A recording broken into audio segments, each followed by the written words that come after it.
This is the Stacking Days Podcast, the podcast about the healing experience of recovery for people of color by people of color. This show is for the purpose of education and connection and is not a replacement for therapy or recovery care. We suggest you seek out the support of a trained professional for guidance with your specific circumstance. I'm your host, Ray Donovan, and I've been alcohol-free since September 2021. Welcome to the show.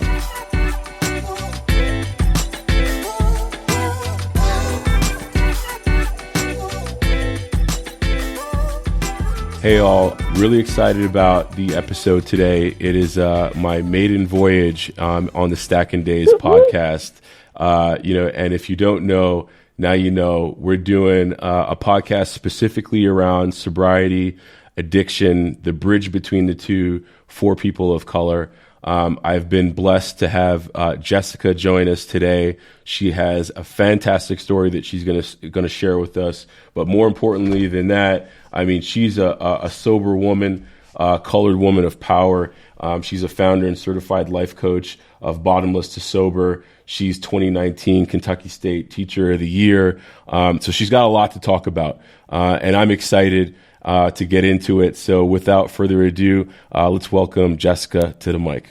Hey, thanks so much for having me. And if you are listening, I hope you get something out of this. For sure, don't hesitate to reach out to me, like you said. So my name is Jessica. I was born and raised in Brooklyn, New York. I don't sound like it, which is always annoying when people say that to me, that I don't sound like it, but it is what it is, right? Spanish was actually my first language. What is a Brooklyn accent? I don't even know.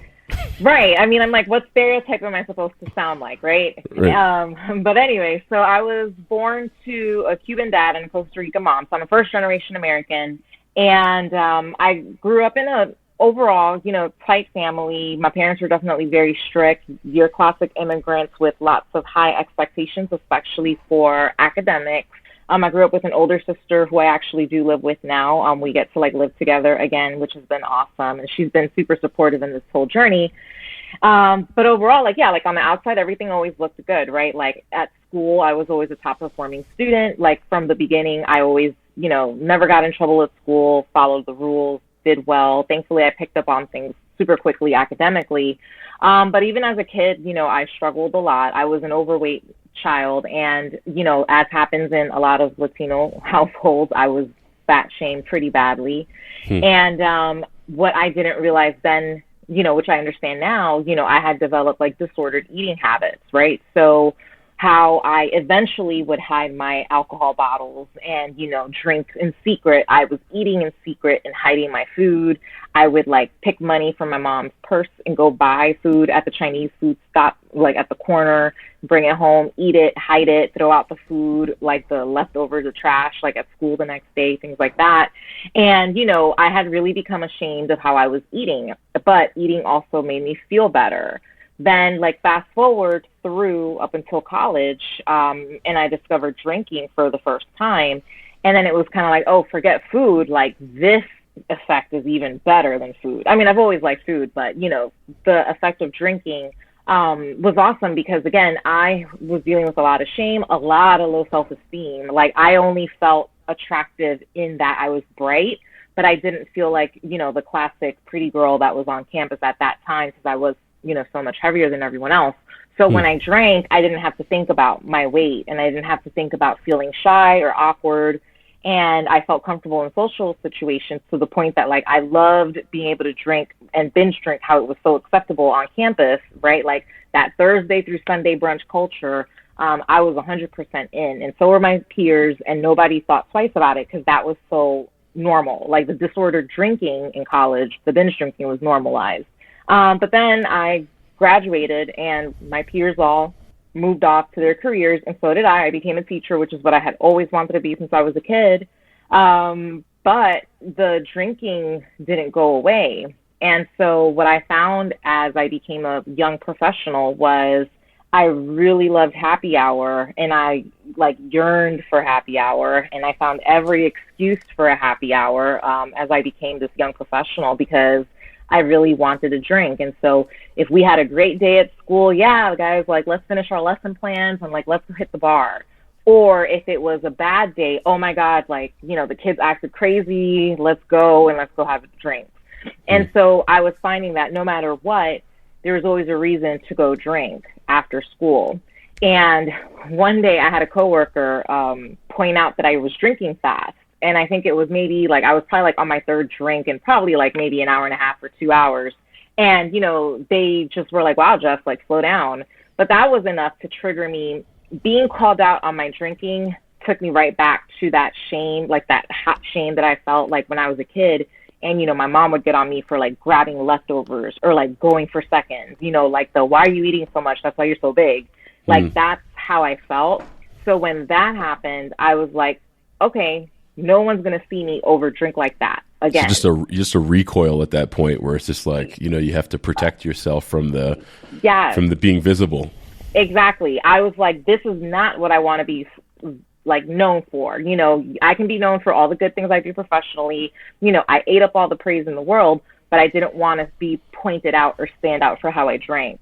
So at that point, of course, I still went to happy hour, but what I learned to do very quickly at that point was I learned to become a chameleon. And so whatever other people were doing, I was replicating. So if the people I was with had one drink, I had one drink. And then I would leave later and get alcohol on the way home and drink how I wanted to drink. But if the people that I was with were having maybe 3 drinks or 4 drinks, then I was having 3 or 4 drinks. I matched whatever everybody else was doing. That's exactly how I would drink. Because again, I very much didn't want to stand out. So, you know, it's not to say that I never got drunk amongst my peers. If they had to do it, then I would do it. But otherwise, I never wanted to stand out.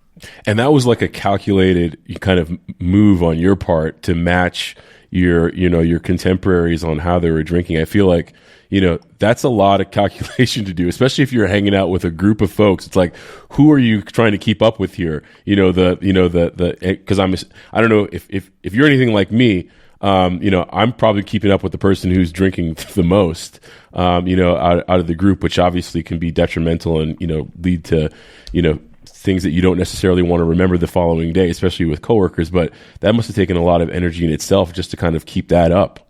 Yeah, it was exhausting because, again, I wanted to make sure that no matter what, I did not want to stand out. Yeah. So, you know, and that was the thing. Like, I already had grown to almost like feverishly love the feeling of being drunk. And so what was really hard for me was that, like, let's say if I was with a group of people and they only had one drink, like I would sit there almost counting down the time for that event to be over so I can go and stop by the liquor store and drink how I wanted to drink by myself. You know, so the amount of restraint that I would have to practice was really frustrating. And, you know, and it's funny because you flash forward to today, you know, sometimes people ask me like, oh, what are my thoughts? Like, would I ever consider moderating or wanting to moderate? And I'm like, absolutely not, because I hated having just one.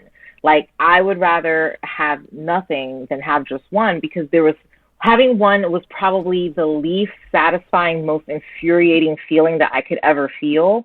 And so I hated when, you know, that was exactly what I was having to do to like not stand out from the crowd. So yeah, there was a lot of calculation there. There was so much work there that was exhausting. And eventually, you know, I was married at one, you know, in my 20s, I did get married. And, you know, my ex-husband, he was not a heavy drinker. He drank, you know, on occasion. And again, my life with him involved a lot of being really careful about my drinking behaviors, because what I wanted to do versus what I let myself do were two very different things. So I felt like with him, I always had to make sure that I didn't overdo it to avoid conflict, right, with like your spouse and whatnot.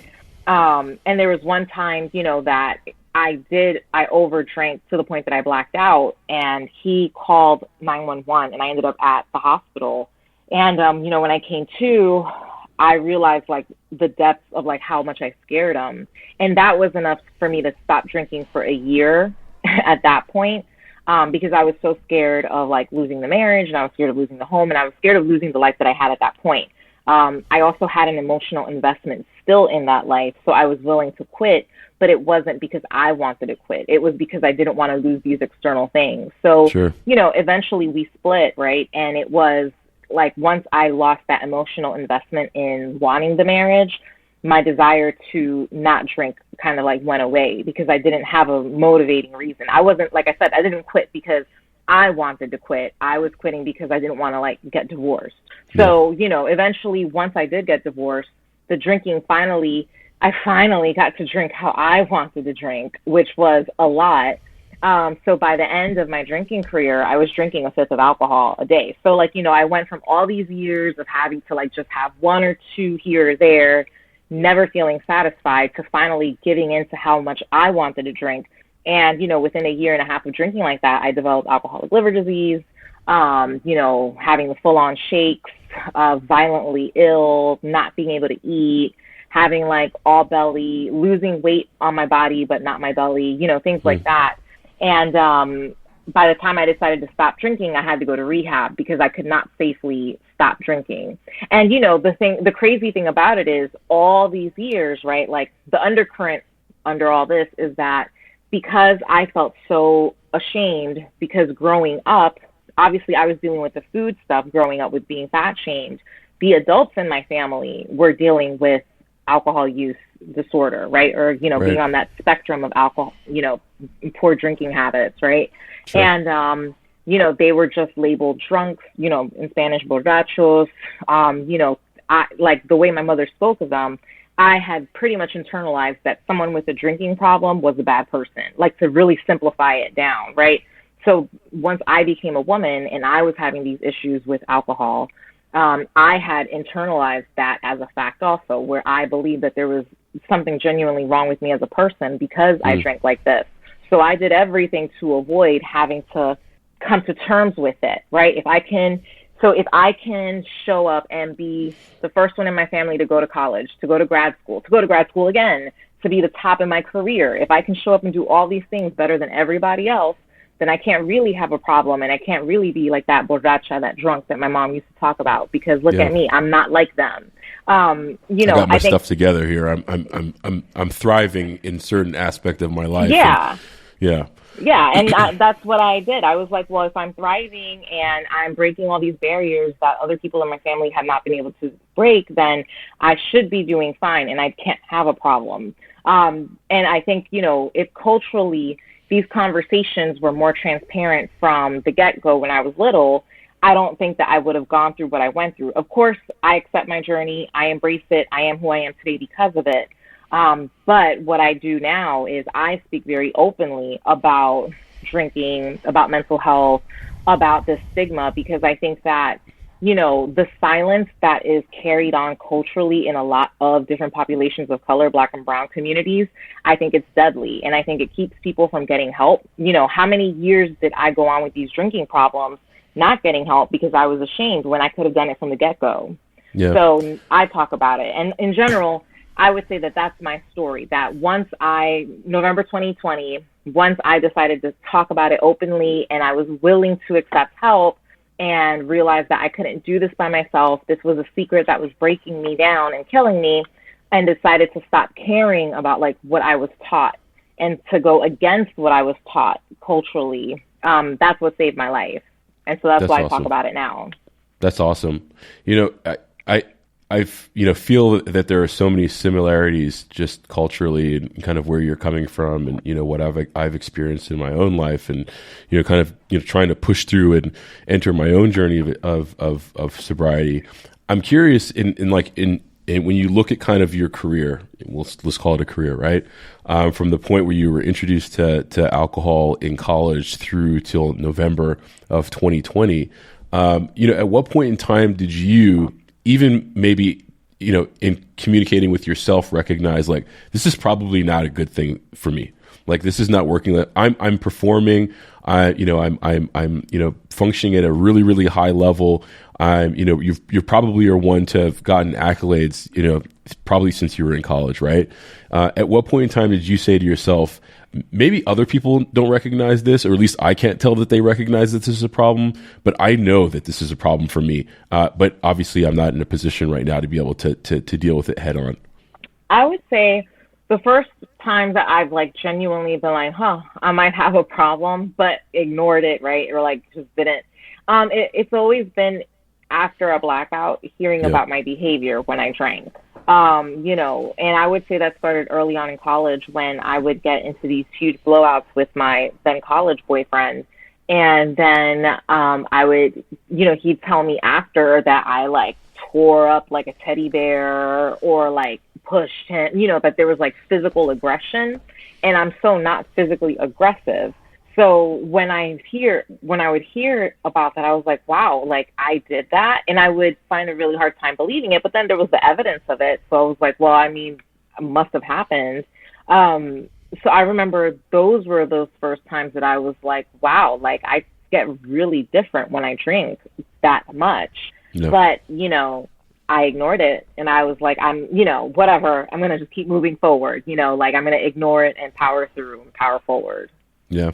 I mean, I feel like that power forward mentality, oftentimes can be so counterproductive, not just, from the standpoint of trying to get over an addiction, but just like generally speaking in life, when you talk about, like holistic wellness, when you're not listening to what your body is trying to tell you, and I too have suffered some physical like side effects from just, too much drinking. And at the time I didn't recognize, that's what it was. Right. And then, but if you science yourself enough to be able to recognize that, this is kind of derived from this, like this, this cancerous activity that I'm like partaking in, there's a whole new level of truth that comes with that. So I think that's pretty amazing that, that's been your story. And I can only imagine that, the level of kind of like reaching back and helping others kind of, figure out their own journey has been, I'm assuming extremely rewarding for you, having kind of been on the journey yourself, right? Oh my gosh. Yeah. I mean, I think one of my favorite things, I always thought that my favorite thing in life was teaching. But I realized I think it's more so the act of working with others to like find the solution. So like with a kid, it might have been an academic solution, something that was stumping them. But then now in this phase where it's working with people in recovery, it's really just like that, working with another person to help them like tap in, find their light, and then like break that out. Yeah. That's awesome. I mean, I want to ask you one more question, about kind of that day or that time that led up to November 2020. And then I really just want to talk about you in sobriety and like all the good work that you're doing, quite frankly. But, what was kind of like that moment or that realization that you wanted to start evolving into a new Jessica, from where you were? Was there something specific that kind of stood out? I mean, was there an event that you can share, or were you just like a lot of other folks that I've heard of who were just like so sick and tired of being like sick and tired and knew that they needed to do something different?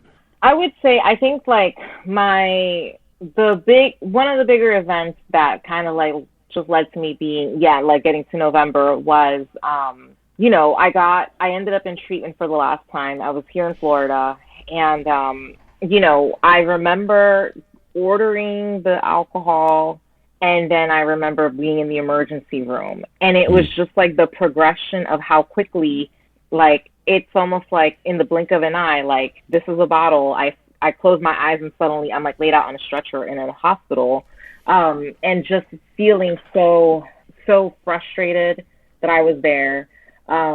Just so frustrated that it was just like the cycle that I felt like I kept putting myself through because I was being so stubborn about, not getting help, not getting like a full-on evaluation, not having explored medication as a part of my story too, not having explored medications as an option, not having worked with a psychiatrist, not really having fully exhausted like my options. So once I ended up in the hospital, I was still teaching, and I was like, hey, I've got to quit this job, because I was like, I cannot give myself the way I like to teach and work on healing and getting better. I was like, I've got to drop this career, and focus just on getting better. And then one day maybe I can go back to teaching, but I was like, I need to quit. So it was like literally like I had gotten transferred from the ER to the psychiatric hospital, which is where I detoxed. And I had like grabbed like a journal that they let me have, and I wrote out my resignation letter like in treatment. I wrote out my resignation letter. I called my sister. I told her I was going to quit my job. I consented to like trying medications, which I used for about a year and a half. I don't take them anymore. But again, it's been a year and a half, or it was at that point a year and a half of putting in work. So like I had coping strategies and tools that I could use that I didn't have before. So I felt comfortable transitioning off the meds. But yeah, it was being really fed up and realizing that like I was going to end up dead if I didn't change anything. Because, everybody has different things. Like some people don't have to spiral too far, and they learn really quickly because they don't like their consequences pretty fast, or they see others' consequences and that's enough for them. I am so stubborn and prideful that I felt like it didn't matter what was happening to me. I just kind of kept thinking that I could make it work. But at that point, I realized that I just really couldn't, and that I was going to end up dying. And I think, honestly, obviously, like if I would have transitioned, obviously I wouldn't be here. But I think it was more so the fact that I was always so close to transitioning and not, that I accepted the message from God that I was like, I think I'm clearly meant to be here, because if I haven't died after, like, you know, the car wreck that I had been in, you know, I had blown almost a 0.5 a few times, like 0.47 blood alcohol level, you know, dangerously high blood alcohol levels, and still, you know, coming out fine, you know, insanely. I was like, I'm taking this as a sign that I'm supposed to be here. So I need to stop fighting and stop resisting and start taking this life that I have and doing something with it. Because what was exhausting was being stuck in the constant spiral of a little bit of stability, then crash, stability, crash. That was just exhausting. Yeah, I mean, and that's extremely like disappointing and like a huge letdown when you are getting to the. I mean, I've been in those places where, you know, you make a little bit of progress and you fall all the way back, and that's, you know, that's extremely like, you know, unmotivating, if nothing else, to like keep pushing forward. But I just like to say, I'm glad you didn't die. You know, that's you know, that's you know, that's fantastic, and you know, I think what you've been able to turn around, and just, you know, watching you from afar, I think it's been amazing. So thanks for all of that share out. I think what I want to get into really is, you know, considering, you know, that you're, you know, a certified life coach, and I know that you work with folks who are in addiction or working through addiction on the other side, working on their sobriety. I want to really kind of get into that space and, you know, maybe talk a little bit about what are some of the tools that worked for you in your own journey. And then more importantly, like, what are some of the tools that, you know, for someone who's either considering, you know, a journey in sobriety, someone who's, you know, maybe even sober curious, someone who's gotten to a place where, you know, similar to what you had mentioned, just recognize that it's no longer something that they can continue moving down. What do you suggest for folks that you're coaching as maybe even like for some of those first couple of baby steps? I feel like, you know, sometimes those are the hardest ones to take, right? And especially, you know, as a person of color, not necessarily knowing what those steps could look like, and what spaces are appropriate for us to be able to walk into that are most supportive in our journey. So maybe you can talk a little bit about that. I think that would be really cool to hear. Yeah. So, I mean, I would definitely say in terms of like just making those first baby steps, making sure that your cessation plan, your plan for quitting, is a safe plan.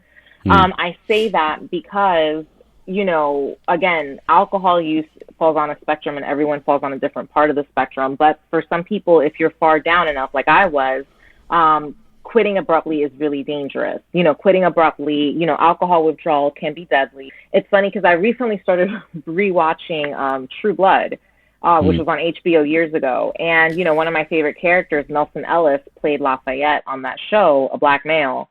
And, you know, I remembered that he passed away, but I didn't really remember why or what had happened to him. So I decided to like look him up recently. And it turns out he died from alcohol withdrawal. He was addicted to alcohol and drugs. And when he decided to quit drinking alcohol, he had heart failure, and it killed him because he tried to get sober by himself. Like literally, that's what ended up killing him, you know? And I just feel like that's an important point to drive home because, again, with the stigma and the fear, we don't want to get in trouble with our jobs. You know, a lot of us have literally no idea where to start. Yeah. So a lot of times when I work with clients, actually, like I'll work with people when they're in that stage of like, I don't know where to even start. So we'll talk about the different, you know, intensities of, say, medically assisted ways to quit. So, you know, if you are drinking problematically to the point where you realize that after a couple hours you're starting to get sick, that's a good sign that you might need some assistance. So, you know, what I would always say is, you know, you can schedule an appointment with your doctor, or if you can't go to your doctor, contact a local treatment facility and do an intake interview. The intake interview, you know, they'll ask you questions about how much are you drinking, et cetera, your habits. And you want to be honest, right? Like these people, they know what the deal is. So there's no need to try to like clean it up and make it sound more delicate than what it is. If you're drinking a fifth of alcohol, you're drinking a fifth of alcohol, or whatever let them know. Just let them know. And they'll make a recommendation based off, what you're saying. Plus they'll also look at things like your vitals, like your blood pressure, things like that. Again, your blood pressure can skyrocket, which can be deadly. So you do want to make sure that you're getting checked. The tricky part, right? Like if you look like me, if you look like you, that these spaces are generally not going to have a lot of folks that look like us. And I think that the tough part is it's at this point, it's almost like, well, do you want to do this safely or do you want to risk your life? And sometimes you're going to have to go and do something safely that's going to make you really uncomfortable potentially, because you're going to go into these spaces and, nobody in there is in their right mind, because everybody is withdrawing from some sort of substance, whether it's alcohol or drugs, right? So when you go into these spaces, you just have to go in knowing it's not permanent, that however long you're going into any of these settings, it's temporary. You go in, you get out. That's how I always coach people, because again, from the luxury of your home, you're not going to have the nurse checking your blood pressure every couple hours, or the doctor to prescribe you a medication to make sure that you don't go into a seizure. And yes, it can be really uncomfortable to go into these hospital settings again and be maybe the only Black or brown person in these spaces. But if that's what you need to do, it is what you need to do, right? Of course, there's disadvantages, right? Because again, for example, culturally, if you're used to talking a certain way, conducting yourself in a manner, and that's been culturally acceptable for you your whole life, and you end up with a psychiatrist who's totally culturally incompetent, knows nothing about diversity, and he or she or they interview you and they can totally misdiagnose you while you're in there because you are presenting to them in a certain manner. And if it looks like you fit some diagnostic criteria, then you can get a diagnosis. And you have to go in being fully aware that whatever labels might be thrown at you, you can accept them and you don't have to accept them. But again, I'm just talking about safety first. And it's like you just want to go into these spaces and accept the medical treatment so that you can transition safely. But there are a lot of challenges, I've seen, because I've unfortunately had to go in a few times myself, I will see people who there's a miscommunication between a client or a patient and a staff member. There's an escalation. And, when there's an escalation, what happens? The client will get put away in a quiet room, in a padded room for X amount of hours and things like that. So it's you almost have to learn to be compliant and quiet in those spaces. And that can be so, so hard to do. But again, if you're in the business of staying alive, it's I just say, just go in, bring a journal, grab a journal, write all your thoughts down, and just get through the BS of the motions of however long you need to be there until you can safely get out. And then when you get out, find folks to connect with. You can go to AA meetings. Again, AA is a great resource. It has saved a lot of lives. I'm not actively involved in AA at this time. There's other ways to recover, and hospitals don't talk about the diversity of options. There's smart recovery. Again, there's a lot of online programs. There's the Reframe app, which, is more neuroscience based and then also has a sense of community there.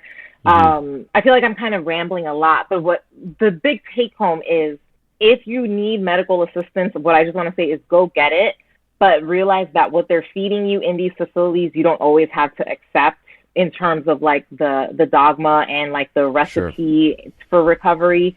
But, you need to get to a safe space where you have the substances out of your body so that then you can start making choices for yourself that are good for you. Yeah. You got to fortify that baseline and just recognize even through that discomfort. This entire process is uncomfortable, right? But at the end of the day, to your point, if you're in the business of staying alive, then you probably want to take advantage of, that discomfort for the longer term benefit. But yeah, if you need that medical assistance to kind of, put yourself in a better position to be successful, and not die in the process, that's a huge, note of education for folks, for sure. you talked about like the dogma and, you know, the spaces, you know, post the, you know, kind of that initial like self-intervention or intervention from, you know, your core support group. You know, a lot of people talk about, you know, alcoholism, substance abuse kind of being a symptom for something larger, right? And they talk about, you know, the work that one does in order to kind of peel the layers of the onion back and really start working on becoming a much more kind of, you know, developed 360 degree, you know, individual. You know, what have you found that's worked for you? I know that you said that you've participated in AA maybe initially, you no longer do.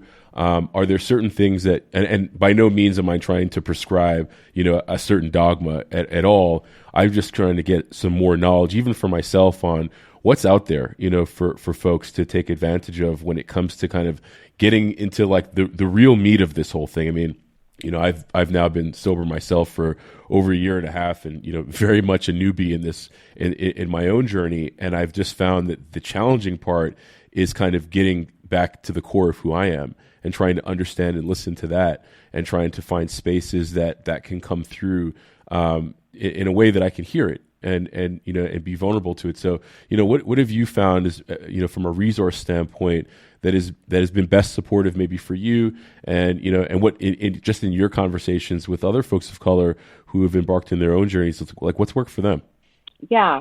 So for me, things that worked. So yes, definitely. In the beginning, I was a part of the 12-step program. I found eventually it didn't resonate with me anymore, and that's fine. So one big thing you also want to remind yourself when you embark on this journey is that what's good for you at one point can always change. And you have to be graceful with yourself to understand that you are a growing individual. Time is passing. So as this recovery journey goes along, you know, it's not linear. So what is good for you at one point may not feel good afterwards, and being okay and comfortable with saying, okay, this does not serve me anymore. So what serves me next? So with that being said, for me, it was a big transition to therapy. And with therapy, I did want a therapist who looked like me. So I found a Black woman who was my therapist.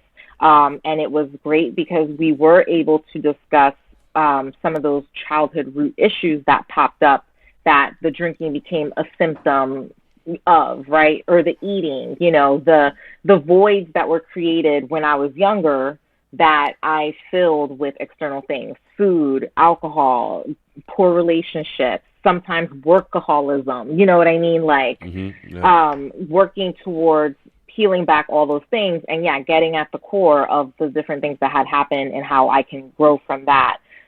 Other things that were huge for me, reading, Quit Lit. Yes, you can Google Quit Lit and look at all the different classic books that are out there, but then also reading books like The Four Agreements by Don Miguel Ruiz, The Power of Now.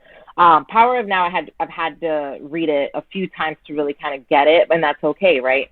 But The Four Agreements is a very easy, simple read, and it's literally like 4 very basic steps that I found to be very helpful in terms of helping me wrap my mind around like feeling better every day. I took a class on meditation. I still don't really meditate, but I took the class on meditation, which helped me wrap my mind around it. Journaling, I've created a practice around journaling, and, you know, with the clients that I work with, like that's a big part of the work that we do is journaling. I firmly believe that all the mess that's in our heads, we can transfer it out onto paper, and then that's like literally a way of having those feelings pass through us and not stay stuck in us or freezing us or, you know, keeping us prisoner. But essentially, I would say those were a lot of the things that helped me. And then also learning about nutrition, learning about movement, right? Because also, you know, we kind of are what we eat. So if you're eating a lot of trash, which you're inclined to do in the beginning, when you first stop drinking, you know, you've been consuming Lord knows how many carbohydrates because of what you've been drinking. So then you get like these crazy sugar cravings. But then, you know, once you start eating better, you know, you realize that it affects your mood, it affects your body, you know, your sleep. So, you know, it starts to become less about alcohol and less about not drinking and more about wellness and just taking care of myself in all different ways, you know. And then it's like, so yeah, it's almost like, so when I work with people, it's like I'll ask them, like the first thing I'll ask them about is their drinking and like how things are going there, like if they've stopped fully, if they're working on stopping, if they're sober curious, etc. But then like let's look at the other parts of our life and like what can we do there? So how do you feel about your physical health, your mental health? How do you feel about your romantic relationships or relationship, or, you know, your family, your friends? How do you feel about your career? How do you feel about how you use your time? You know, kind of looking at all these different other areas and working to make decisions and action plans for those areas so that you're feeling good holistically. And that all kind of like comes together, because I feel like the alcohol is just one thing, but when you address all those other things that I listed, then that's when you're really kind of creating a life that you don't want to escape from, because you're being very intentional with all these aspects. So like for me, you know, it's been like, you know, yeah, like literally telling myself what I want out of all those different areas and working towards that. And that has helped me not even think about a drink as an option, because I'm so focused on all these different things that I want. I mean, it's a very challenging place to get to, I feel like, but how rewarding and, you know, and how fantastic is that a gift one can give themselves, right? To like maybe for the first time ever look at their life, you know, in a way where they're being holistic about their own wellness. I mean, I don't know. I can only speak for myself, but you know, I very rarely put my own wellness before others. You know, and I feel like just in this you know period of time where I've really tried to focus more inward on, you know, on who I am and how I show up, it's given me that opportunity to really go back to the drawing board on who does Ray want to be? You know, now that I've removed some of the barriers that were really challenging to remove initially, you know, who ultimately do I want to be? And to be able to have that, you know, that forward kind of facing perspective that it's going to be a lifelong journey, right? This is something that you're constantly going to be working on, but at the same time, you're seeing that residual kind of return on that investment into yourself. I think that's amazing. Yeah, exactly. And I mean, and you can't accomplish anything if you don't address the drinking part first. But once you can address the drinking part, it's like the world opens up in terms of growth opportunities for that holistic growth and development. I love what you said about, you know, kind of in working on oneself, creating a life that you don't want to give up, right? And like I often say, like, you know, consistency and momentum like works in both directions. And I feel like when you're drinking, you know, there's a degree of consistency that comes with drinking that, you know, that beats you up, eats you, you know, and spits you out. Whereas on the flip side of it, if you can get consistent in working on some of those very fundamental like lifestyle changes, you know, that's a fabulous, you know, place to be in, and you feel the rewards of that. And I think it's amazing that that's something that you practice, you know, in your everyday ongoings. I want to talk a little bit about like Bottomless to Sober. And the work that you're doing there. Yeah. Would you mind sharing what that's all about? And because I want to make sure that folks understand that there's some magic happening there. Yeah. So Bottomless to Sober, it's my blog, and what I love about it. So the backstory behind that, which I didn't mention in my story in the beginning, is that one of my greatest lessons that I always try to share with others and hope that they learn is, you know, don't fall for someone in rehab, which I did. Classic rookie mistake.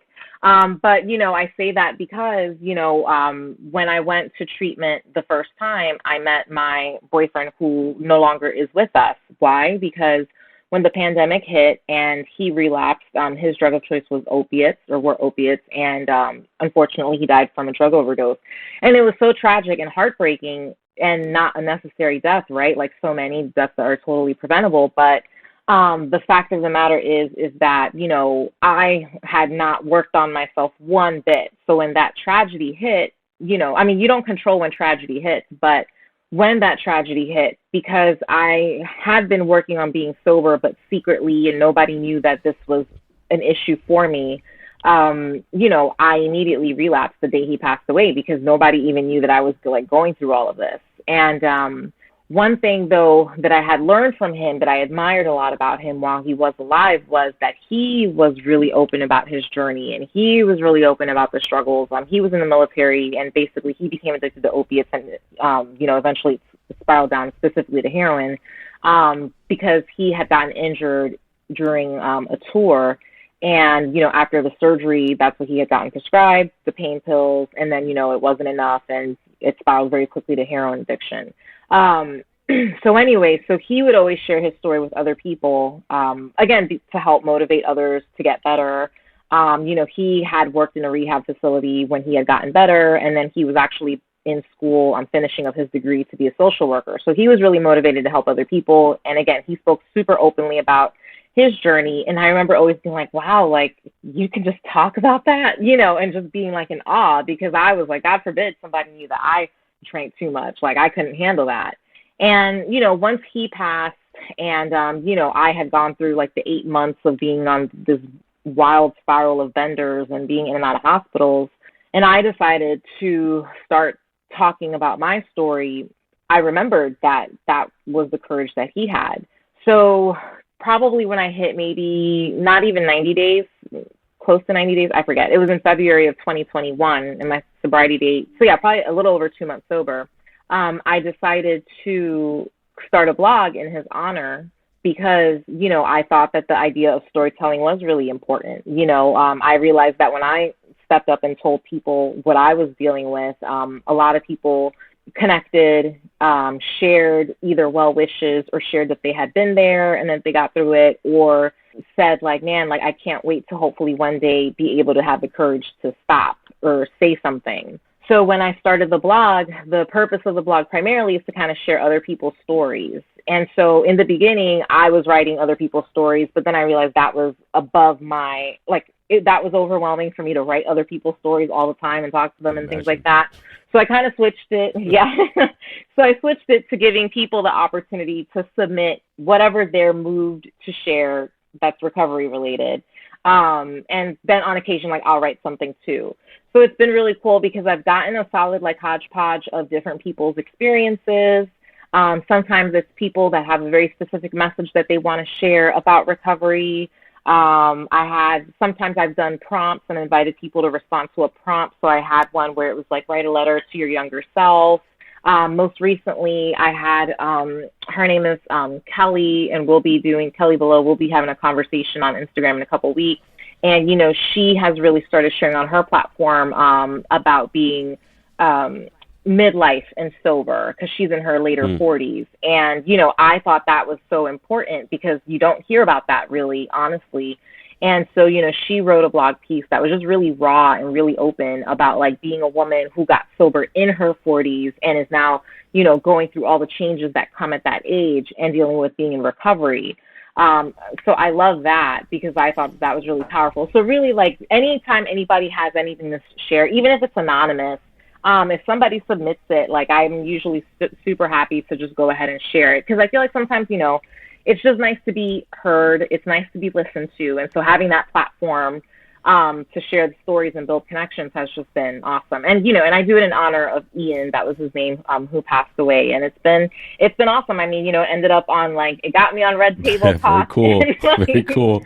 So, it's been very cool. It's been awesome. That's fantastic. I mean, first and foremost, I'm so sorry to hear about Ian. I'm sure that I'm only one of many who've expressed that to you, but it's horrible to hear whenever you lose someone that's close to you. I mean, and then also just trying to grieve, in the midst of, struggling with your own substance abuse issues. I mean, that's challenging.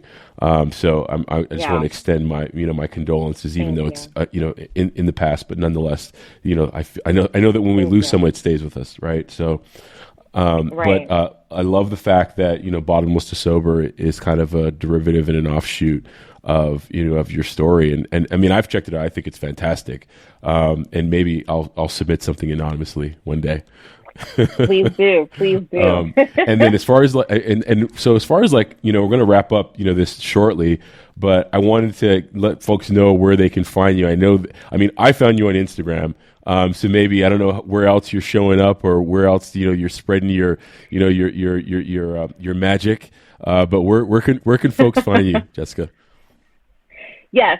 So my website is bottomlesstosober.com.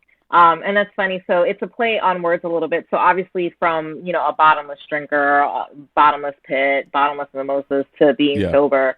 But it was also a play on words because one of the times that I ended up in rehab, I had no pants and I had like an interaction with the police. Thankfully, I had like a person there who knew the police officers, and he was very good about like not letting it escalate, Yeah. So thankfully I was spared. So, but I was like, yeah, like that's just, bottomless can mean so many things to so many people. So why not? Let's just say bottomless to sober, that transition. So yeah, so bottomless2sober.com. And then, that same name is the blog's Instagram handle. And then my own personal Instagram handle is a play on my name because my name is Jessica Dueñas. So my Instagram is Jessie La Dueña, like in Spanish. So YESI LA, D for David, UE, N for Nancy, A. Jessie La Dueña. And I mean, my name is on there. So if you type my name, Jessica Dueñas, you'll find the Instagram. And, I'm pretty much on like everything, but Instagram is probably my favorite platform for sure. Cool. And you said you're also on the Reframe app. Is that correct? Yes, I am on the Reframe app. I facilitate, I do the book clubs on the Reframe app, teacher at heart. Yeah. So I love teaching, reading. And so doing it with adults is awesome. So I do that. And then I run a meeting for the millennials, basically the age group 30 to 49 on Monday nights. And then obviously like I coach through there and I coach privately. So if somebody is looking for, say, like even the free consultation, like we will sit down and talk through some solutions for you in an hour, and then you can decide like where you want to go from there. So definitely, like if somebody is curious about what coaching is, again, you can schedule a free consultation with me on my site, and I'd be happy to like get with you and help you out too. So Jessica, I just want to finish up, this conversation with two questions. One is a little bit of a softball. The other one maybe not so soft. So I'll give you the not so soft one first and get out that out of the way. Okay. So first question is, we talk a lot about, support in our community, around, wellness, broadly speaking, but specifically as it pertains to addiction. How in some of the darker days that you've experienced in your story, would someone have known that you needed help and you weren't okay? Yeah, that is a tough question, right? Because one thing that I got really good at was hiding. So as, in the beginning when I was like really young and in college and my drinking was problematic, I didn't even know that my drinking was problematic because I had zero awareness of what alcohol abuse looked like outside of like the extreme that some of my family members demonstrated, which I wasn't at that point. So I feel like with regard to college, the only sign that would have been clear would have been like, here's this young woman who is a passionate student, a passionate learner, and she abruptly stops going to classes and tries to drop out. And I feel like that went under the radar because I so quickly bounced back from that and enrolled in a new school after I tried, disenrolled from Barnard College where I was going to school. So I feel like one thing is if you have like a younger sibling, cousin, daughter, niece, whatever, and you notice that there's something they're really passionate about and they abruptly just drop it, ask in a little bit about that because there might be more there than meets the eye. And because honestly, I feel like that would have been the only outward sign that anybody would have really had to give them a clue that I was struggling. And again, and I say that because I stopped abruptly and then within a month or two, I was right back in school. So that should have been enough for people to be like, oh, she's fine. She just, had a hiccup.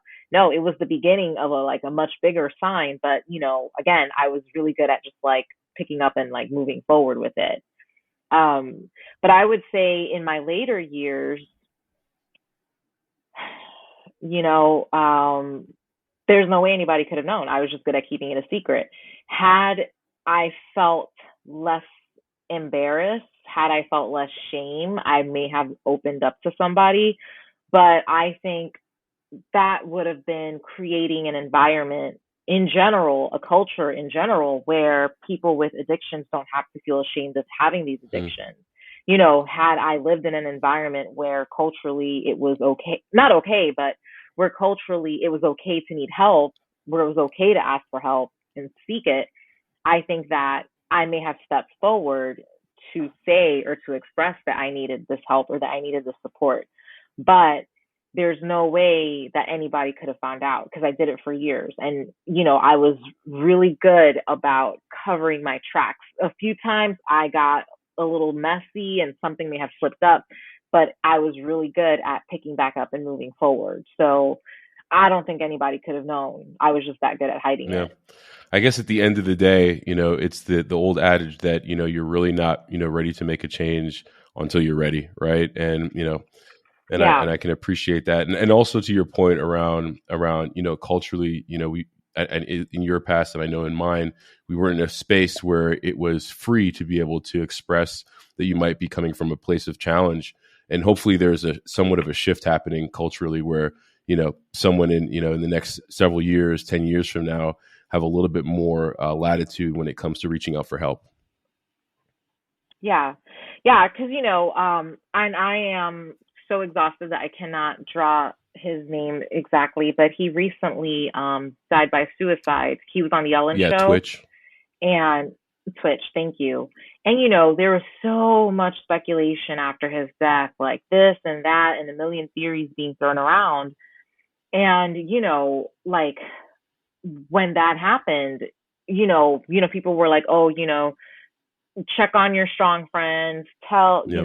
Like it's okay to come out and say that you need help. Like just come out and say it. Don't wait until you're, suffering. And it's like, well, let's create a culture where we're comfortable coming out and saying that we're struggling like that. There was no way in hell that I was ever going to admit that I was struggling like that. It wasn't until I got to the really dark breaking point where I finally decided to come forward and say something. But I was almost dying at that point. It shouldn't have to be that way, but there was just no way that in the culture that we're in today that I would have just like casually come forward and said, yeah, I'm really struggling. Hey guys, I'm drinking a lot and I kind of can't control it. No, it was, I never felt like I lived in an environment where that was the safe thing to say. Yeah.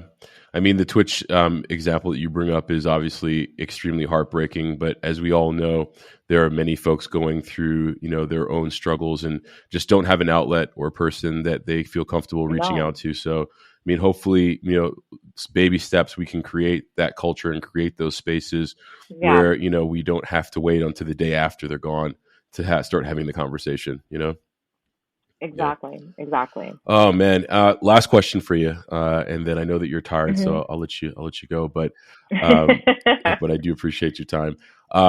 So if you were to speak to someone who's sitting there listening to this and, maybe they're on the fence and, maybe they've been thinking to themselves while they're sitting there alone, that I, in fact, also now think that I have an issue. I have a problem. This alcohol is not serving me. I'm sliding down this slippery slope. But I don't necessarily know the first step that I would take. I don't know what to do. What would you tell that person?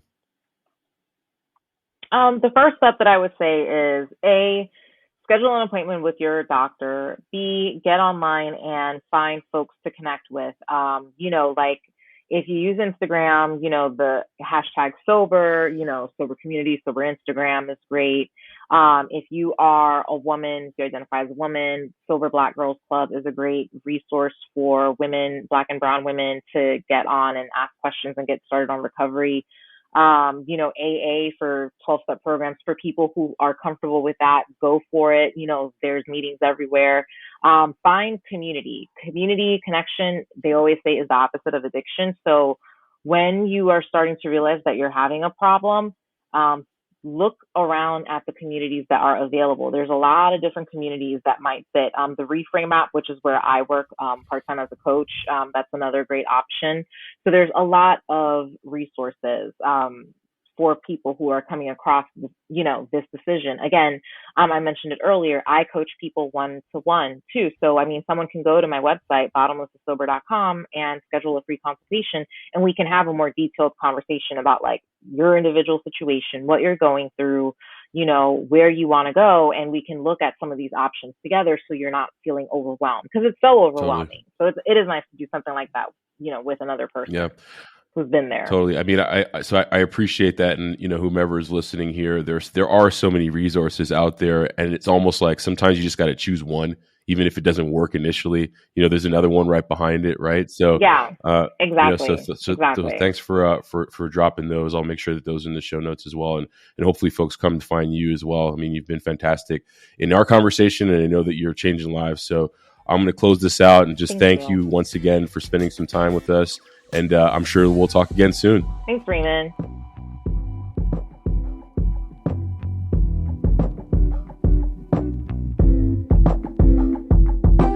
Thank you for listening to the Stacking Days podcast. If you'd like to get in touch with the show, email me at rdg@stackingdays.com or follow us on Instagram at stackingdays. If you like the podcast, please rate, review, subscribe, and by all means, share it with a friend who you think needs to be invited into the conversation. Until we meet again, be well, one day at a time.